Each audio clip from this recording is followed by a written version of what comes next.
Bienvenidos a esta segunda parte de nuestro episodio recopilatorio de Talentópolis que hemos preparado especialmente para ustedes y a través del cual nos sumergiremos en recordar, en revisar los mejores momentos con estas grandes conversaciones que tuvimos con nuestros tremendos invitados de lujo, por lo demás, que nos dejaron enseñanzas significativas, que permiten mejorar nuestras estrategias, nos dejaron consejos, tips, ideas nuevas que finalmente contribuyen a un mejor mundo del trabajo y que contribuyen a generar espacios laborales más óptimos, más eficientes, más abiertos y más inclusivos.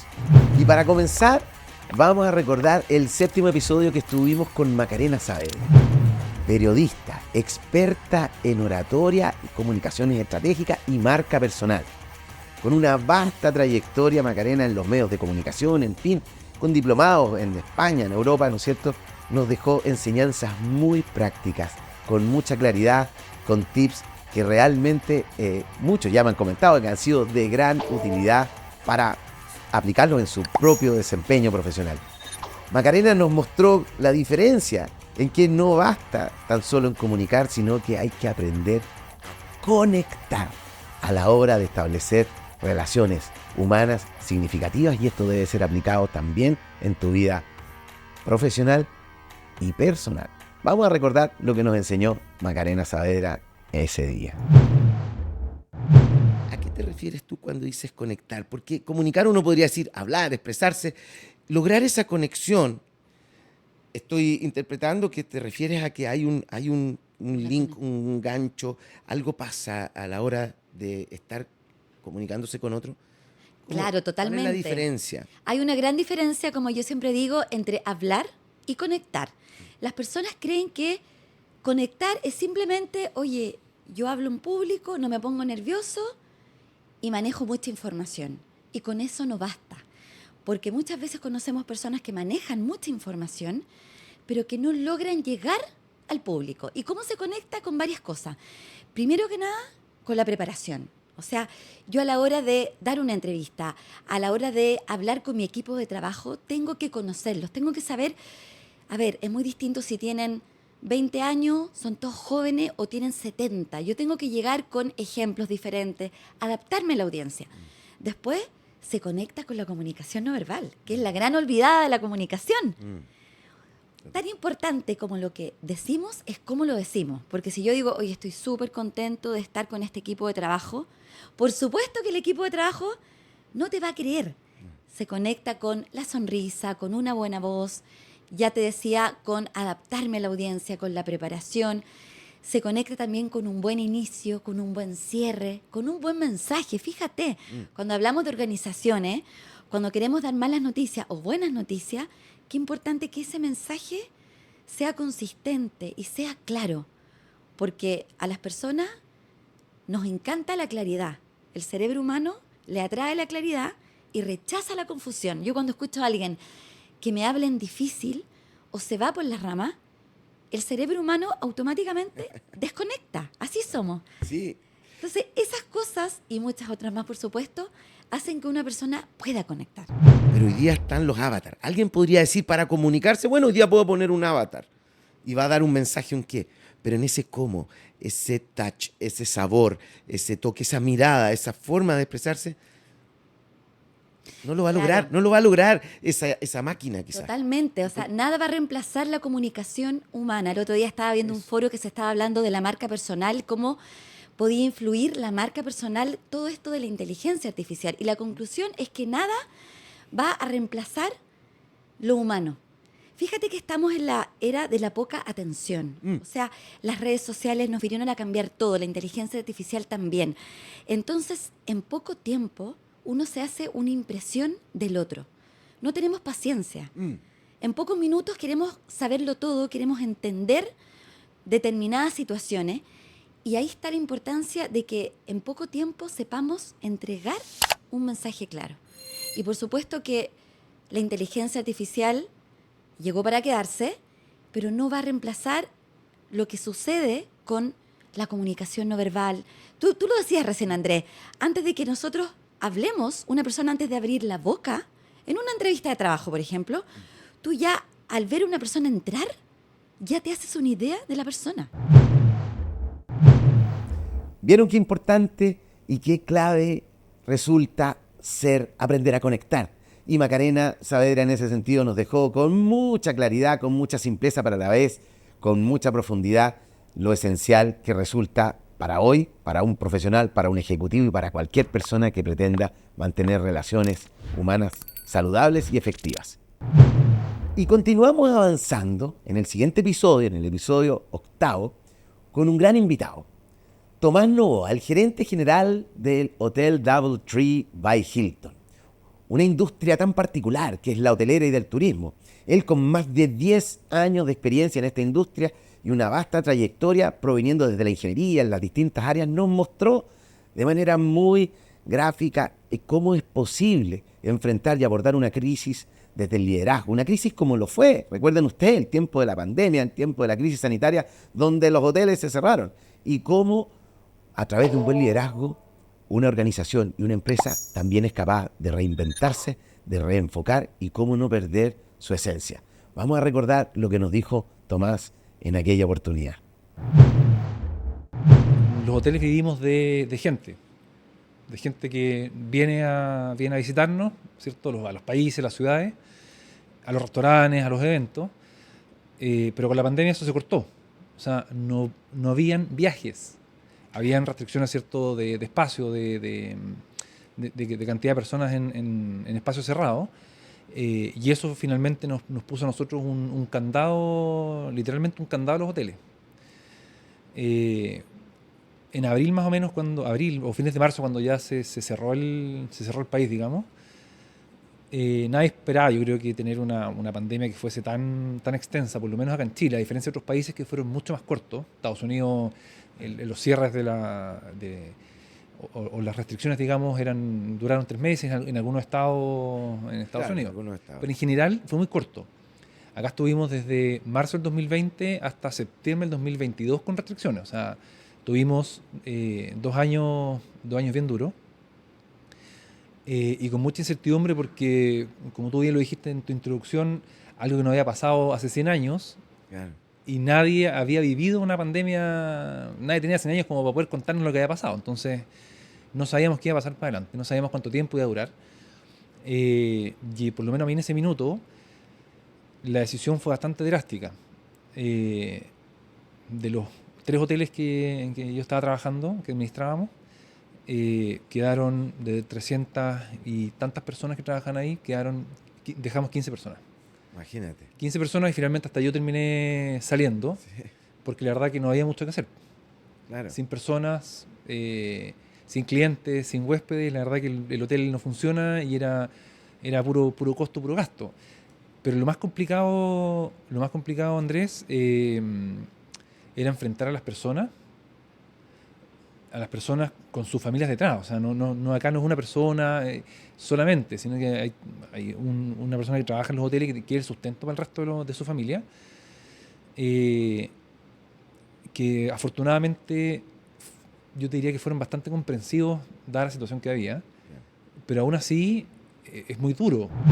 Y yo te diría que la única manera, por lo menos para mí, es ser lo más cercano posible. Tratar de explicar. Hay gente que a lo mejor no entiende, pero yo creo que explicarle a la gente, explicarle el qué hay detrás, profundizar un poquito más en el tema, yo creo que es muy importante. Darle un sentido a las cosas. Yo creo que por ahí yo creo que uno conecta y uno es capaz de decir las cosas de forma directa y sin que sea un golpe que en ese minuto, cualquier cosa que uno le dijera, yo creo que es un golpe fuerte, digamos, pero explicando y dándose el espacio y el tiempo a poder conversarlo, yo creo que uno puede llegar a una conversación un poquito más suave dentro de la gravedad que lo quiera en el minuto. O sea, nosotros la satisfacción del cliente en general, o sea, el que pone un pie dentro del hotel, nosotros, a ver, si viene de malas, tenemos que darlo vuelta. Ese es el objetivo. O sea, si viene de malas, tiene que salir feliz de acá. Tiene viajes de 12, 13, 14 horas, que no es lo más cómodo del mundo. No, pues llegan agotados. Llegan agotados, cansados. Y llegar de una mala experiencia, no. O sea, no puede ser. O sea, nosotros velamos porque la experiencia del huésped sea la mejor posible. de nuevo, antes de que se vaya, tiene que irse contento. De acuerdo. No puede irse enojado.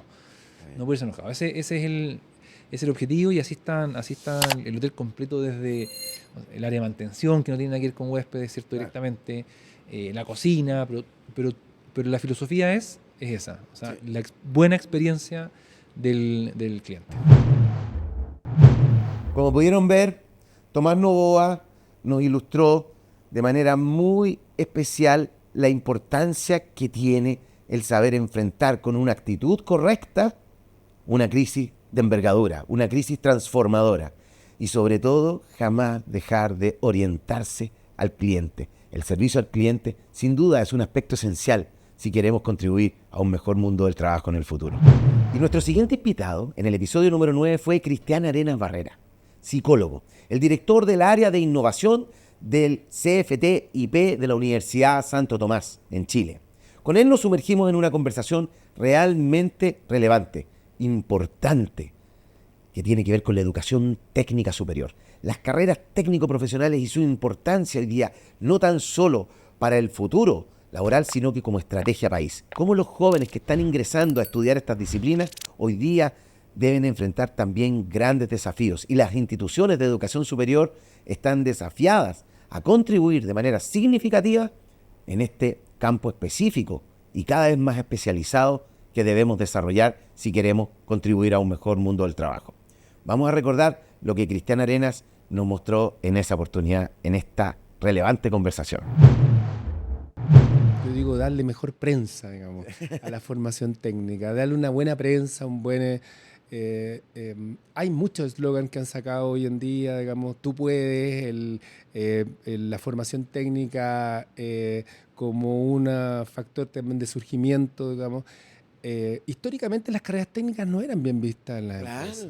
Históricamente no tienen buen marketing en general, y lo digo en ese sentido porque hay un tema de prestigio, es que en el fondo hay un tema social también en nuestro país, muchas veces en algunas áreas que no le dan realmente la relevancia a estas carreras, que son finalmente las que movilizan los países. O sea, en el fondo, Totalmente. gran parte La economía, de la sociedad. Exactamente. Gran parte de la matriz que tienen, digamos, las empresas en términos de su movilidad y de su desarrollo productivo y lo que realizan en sus líneas de proceso son operados por personas que están en el ámbito técnico. Ahora bien, hoy en día, por ejemplo, nosotros en Santo Tomás tenemos lo que quizás un poco técnico esto, pero tiene que ver con la articulación. O sea, tú perfectamente puedes estudiar una carrera técnica que después se vaya conectando y vaya creciendo hacia una carrera profesional, y de esa forma tú tienes por una parte un brazo que, digamos, te da toda la herramienta más técnica, más operativa, más de habilidades, y por supuesto otra herramienta más de habilidades. Y hay algo que no hemos visto, digamos, pero que tiene que ver más bien con la formación secundaria, ¿no? Ahí hay un desafío que está muy relacionado con la formación técnica, que son la enseñanza media técnico-profesional, donde hay también muchísimos desafíos. Nosotros estamos trabajando, digamos, justamente en esas líneas donde estamos presentes a lo largo de todo Chile. La cesantía ilustrada que hoy día vemos cómo ha crecido. A diferencia de lo que pasa con los profesionales que han tenido una formación técnica más especializada. ¿Cómo ves tú en ese sentido que lo técnico realmente puede ser un motor impulsor, como dijiste antes, no tan solo de la economía, sino que de todo el país y de toda la sociedad? Es un problema, digamos, para el mundo universitario. Por ejemplo, hay algunas carreras, que no voy a mencionar específicamente, pero algunas carreras, por ejemplo, que terminan trabajando, que se formaron, invirtieron una cantidad de años, muchas veces más de lo necesario. Claro. Tuvieron 4, 5, 6 o a veces 7 años, porque una cosa es el tiempo de la carrera y el otro es el tiempo en cual tú sacas la carrera, que son indicadores bien específicos, indicadores de titulación, por ejemplo. Correcto. La carrera dura 6 años, pero tú te demoraste 8. De acuerdo. O sea, tuviste que estar, digamos, en ese sentido, digamos, invertiste 8 años. Y sin embargo, el retorno finalmente a esa no está relacionado, y terminan ganando, digamos, remuneraciones que están un poco más bajas.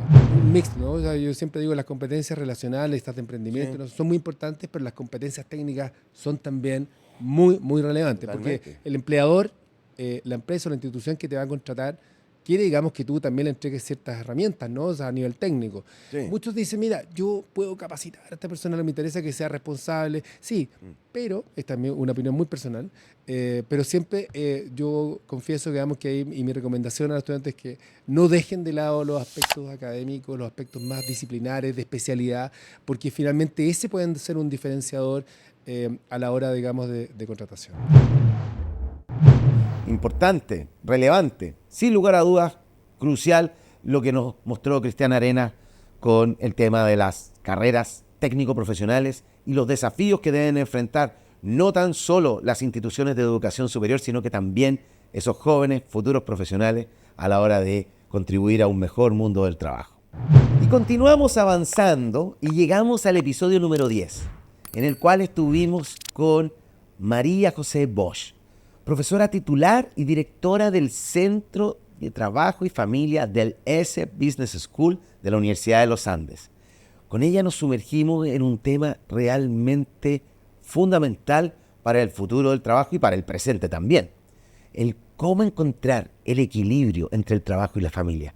Cómo conciliar estos dos espacios, estos dos mundos. Y aprendimos que no es un trabajo o familia, sino que más bien cómo podemos encontrar esa conciliación entre trabajo y familia. Y María José, que es experta en esta materia, realmente nos alumbró mucho en este sentido. Vamos a recordar lo que nos enseñó María José. Primero, hay un gran revolución o cambio en la forma en que nos organizamos post época industrial, porque antes la familia, el trabajo estaba mucho más metido en la familia. No tenías que salir tanto de tu casa o no tenías que salir tanto de tu lugar donde vivías al lugar de trabajo. Ahora tenemos estos lugares y esferas separadas. Entró la mujer al mercado laboral en estas nuevas condiciones que son que te tienes que trasladar a otro lugar. Y tuvimos un problema porque en el fondo funcionábamos de una forma como organizada socialmente anterior, que era hay un proveedor y hay un cuidador. Y seguimos funcionando muchas veces en las empresas como si los roles de cuidador y proveedor estuvieran absolutamente separados. Y ahora esos roles están mezclados. Ya. Y eso ha provocado tensión. Muchísima tensión porque en el fondo es como, ¿cuáles son estas nuevas reglas del juego? Estoy confundido, ¿cómo funciono? Y por otro lado, estamos en una época, en una era, no en Chile solamente, en el mundo, que está llevando, el individualismo está aumentando muchísimo. Entonces, la combinación de esas dos cosas ha atentado muchísimo con la familia, porque en el fondo pienso más en mí mismo, pienso menos en servir a otros, y por otro lado, no quiero que me encasillen en un solo rol de proveedor o cuidador, o en la empresa quieren que solo cumpla como rol de proveedor y en la casa que solo rol de cuidador, y tenemos que funcionar siendo conscientes que hombres y mujeres cuidan, hombres y mujeres proveen, y que el cuidar también no es solo cuidar a niños pequeños, sino que es cuidar a adolescentes, es cuidar a personas con discapacidad, es cuidar a personas con una necesidad especial de cuidado, con adultos mayores u otros. Entonces, ese mix ha hecho que haya una tensión súper grande actualmente y que lamentablemente la decisión social haya sido, en vez de trabajo y familia, trabajo o familia. La energía, la productividad, el tipo de trabajo, el tipo de líder que voy a ser, viene dado por de dónde vengo y de la historia que tengo, como yo siempre digo, la mochila que llevamos todos en la espalda con todas las experiencias e información que vamos acumulando.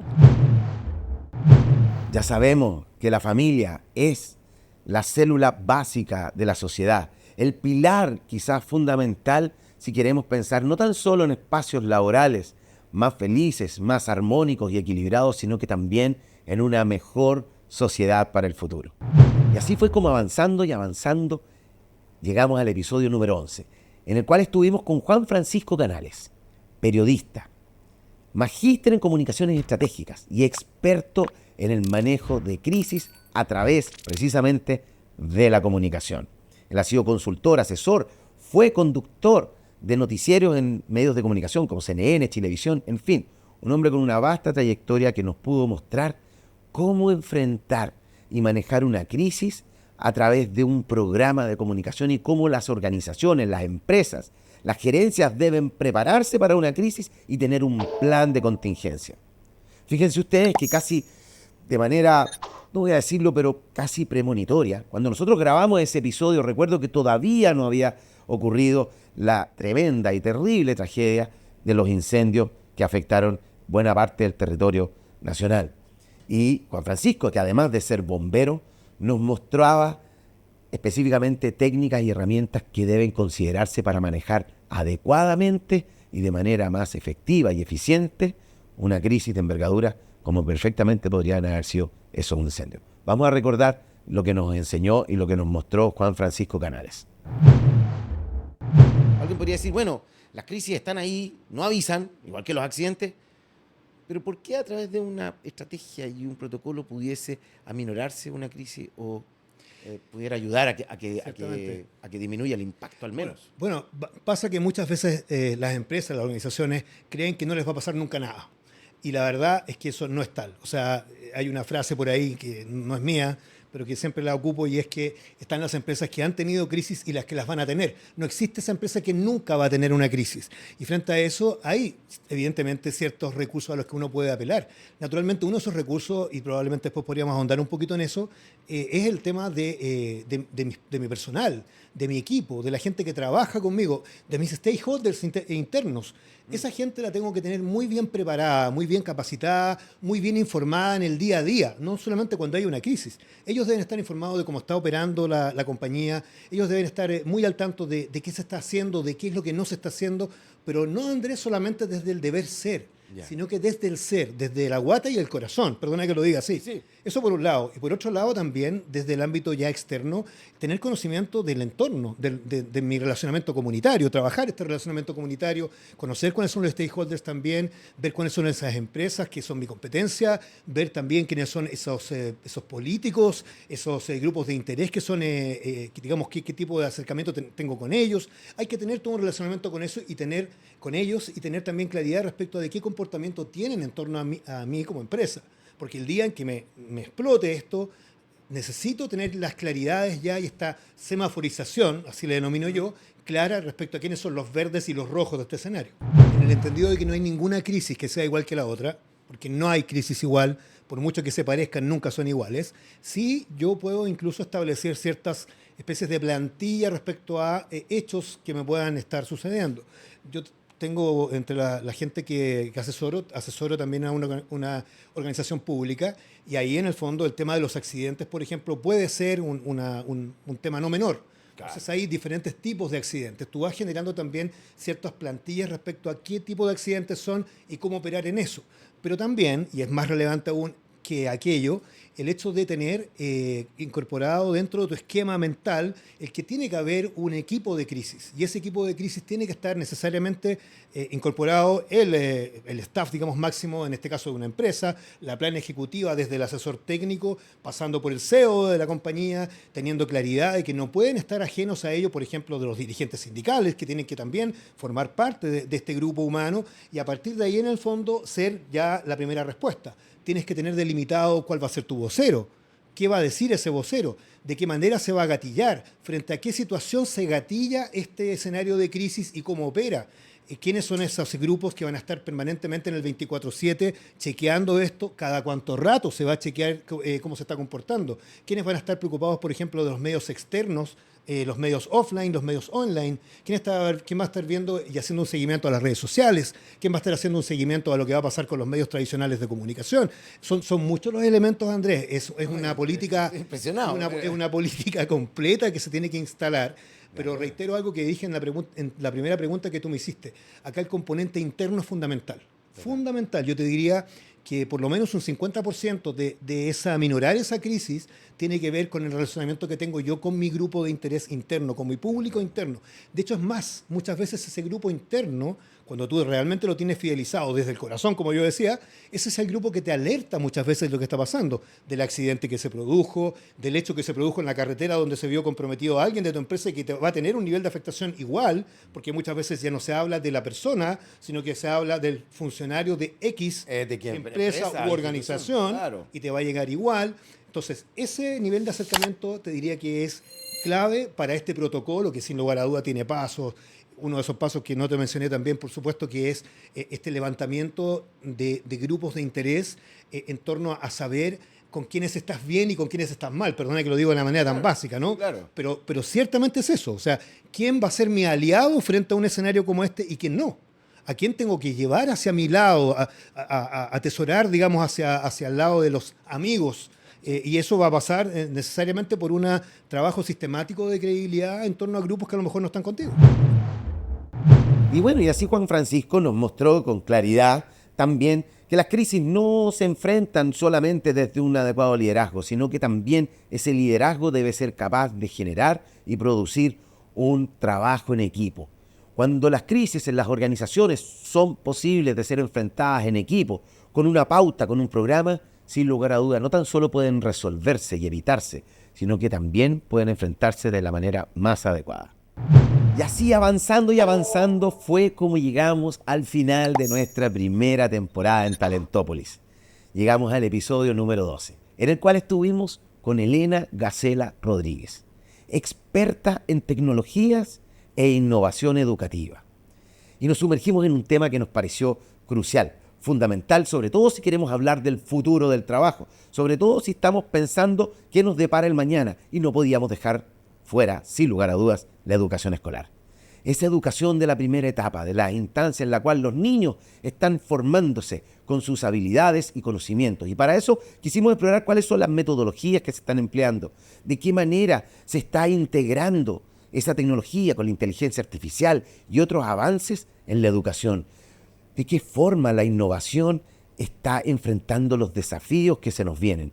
Y con Elena estuvimos conversando también sobre la igualdad, sobre las habilidades y herramientas y competencias que deben ser consideradas a la hora de pensar en una mejor educación también para el futuro. Vamos a recordar mejor qué fue lo que nos compartió y nos enseñó Elena Gacela en aquella oportunidad con esta importantísima conversación. ¿Qué pasa con esas escuelas rurales Así es. o aquellos colegios quizás públicos que no están pudiendo acceder del mismo modo? ¿No estará agrandándose la brecha de la desigualdad en vez de disminuirse? ¿Cuál es tu mirada en ese Yo creo sentido? que aquí ¿Cómo podemos acortar esa brecha? Hay que poner una gran cantidad, sin duda, de recursos por parte del aparato estatal en el área de telecomunicaciones. Tener iluminadas todas las escuelas de Chile va a ser una locura, pero lo tenemos que lograr hacer. Claro. Porque nuestros niños lo necesitan, los profesores también lo necesitan, ellos están capacitándose. Hoy día las políticas públicas ministeriales están trabajando el desarrollo de capacitación por parte del CPIP, por ejemplo, de capacitación en tecnologías para los profesores, de capacitación para la neurociencia, de desarrollo de emociones en los niños y montones otras. Por otra parte está también el desarrollo de capacitación hacia los docentes para proyectos STEM. Claro. De ciencia y tecnología. Y al mismo tiempo está ocurriendo que aparecen fundaciones que están desarrollando concursos y proyectos invitando a los escolares a ser activos en esto. Qué maravilla poder hacer que todos participen, que sea universal, que sea democrático para todas las escuelas participar de estos proyectos, de robótica, de concursos de la First Lego League, por ejemplo, de concursos de la Fundación Mustakis, que está también Samsung, que hacen cambios culturales tremendos y hacen proyectos de innovación, pero realmente fabulosos. Las personas que he trabajado en el mundo educativo, sobre todo en zonas más vulnerables, siento que la pasión que tienen es tremenda. Es una vocación, sin lugar a dudas, que está sentada sobre la base de que tenemos que salir adelante. Yo le saco el sombrero a todos los que participan en una ocasión tanto de sostenedores municipales como particulares, pero que de verdad están comprometidos. Y ese compromiso yo lo he logrado ver en escuelas que me ha tocado participar en Rinconada de los Andes, con proyectos donde también hay alianzas público-privadas que han permitido que se conviertan las escuelas como centro de innovación.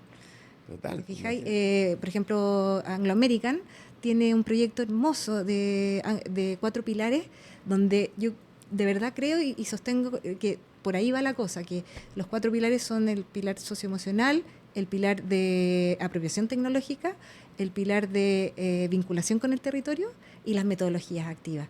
Si logramos que todo esto sea un núcleo de desarrollo, todas las escuelas, yo creo que por ahí va la cosa también. La interconectividad, no solo de las disciplinas, ojo, la interconectividad de apoyo entre instituciones tiene que ser fundamental. Un liceo grande apoye a las escuelas que ya están pasando a esa etapa, con intercambio de docentes, con pasantías, con mentorías. Eso tiene que empezar a ocurrir y eso está empezando a ocurrir. No podemos vivir en la isla. No. Tenemos que conectarnos. Total. Por un lado estamos los profesores que nos conectamos interdisciplinariamente en función de nuestros niños para trabajar. Qué entretenido es trabajar con profesores, en mi caso, yo de tecnología, con profesores de matemática y lenguaje, y encuentro wow. Sí. Qué entretenido es desarrollar proyectos que los niños lo puedan presentar en inglés. ¿Por qué no? Total.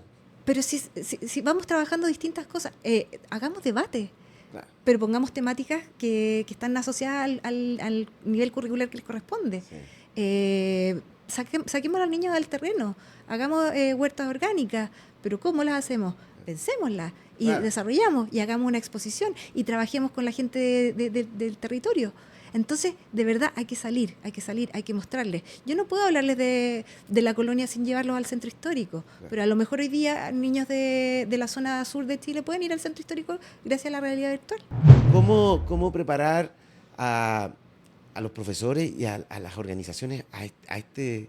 Yo creo que hay que recibir... nueva forma de aprender. Sí, yo creo que hay que recibir a todos los nuevos jóvenes que llegan al mundo laboral haciéndolos sentir que tenemos altas expectativas de ellos. Los niños que se sienten desafiados son los que mejor aportan. Un niño que no se siente, hoy día, de verdad, buscan eso. De hecho, en el mismo mundo digital lo están buscando permanentemente. Pero si viene de un adulto, es cuando más ellos experimentan la sensación de logro. Y cuando trabajan de manera colaborativa, es cuando también ellos sienten que están haciendo un aporte a la sociedad. Por eso nosotros nos vinculamos mucho con los alumnos. El profesor que se vincula con el alumno tiene 1000 veces más chances de dejar una huella en ese niño para que crezca en el fondo y la transmita a la comunidad, al nuevo mundo donde va a salir. Sin lugar a dudas, un importantísimo y crucial tema a la hora de hablar del futuro, de lo que viene en el mañana. Si no pensamos en las bases educativas, difícilmente podremos proyectar hacia el futuro. Y ahí nos dimos cuenta, en esta conversación con Elena, como ella nos acaba de recordar, que los niños de hoy tienen habilidades que son distintas porque los entornos y los contextos son diferentes. Y en ese sentido, los docentes, los profesores, no pueden estar fuera también de su propia preparación, adaptación, adecuación a estos tiempos. Y para eso debemos aprender, incorporar nuevas metodologías activas que permitan integrar la tecnología también con la realidad y la aplicación práctica. Y aquí termina este episodio especial, súper especial en realidad, que estuvo dividido en 2 partes, en el cual recorrimos y recordamos toda la primera temporada en Talentópolis. Estoy muy contento de señalarles de que esta comunidad está creciendo día a día. Y no puedo dejar de agradecerles a todos nuestros suscriptores que ya hemos superado los 1000 suscritos a este canal naciente y que tiene muchas ganas de seguir aportando. Se viene la segunda temporada muy pronto, ahora a mediados de marzo vamos a lanzarla. Y por eso queremos invitarte a que revises los capítulos de esta primera temporada si no los pudiste ver. Para eso hicimos este compilatorio. Y también invitarlos a que comenten, a que dejen sus observaciones, que nos puedan dar likes, que puedan suscribirse al canal si no lo han hecho. Y sobre todo que estén muy pendientes de esta segunda temporada, que va a estar realmente muy buena. Yo personalmente estoy entusiasmado y estoy muy ansioso de que salga luego porque hay varias mejoras y se vienen sorpresas con grandes invitados y estoy seguro que tú vas a tener la oportunidad de disfrutarla y aprender tanto como nosotros lo estamos haciendo. Así que los espero próximamente y ya se viene la segunda temporada en Talentópolis.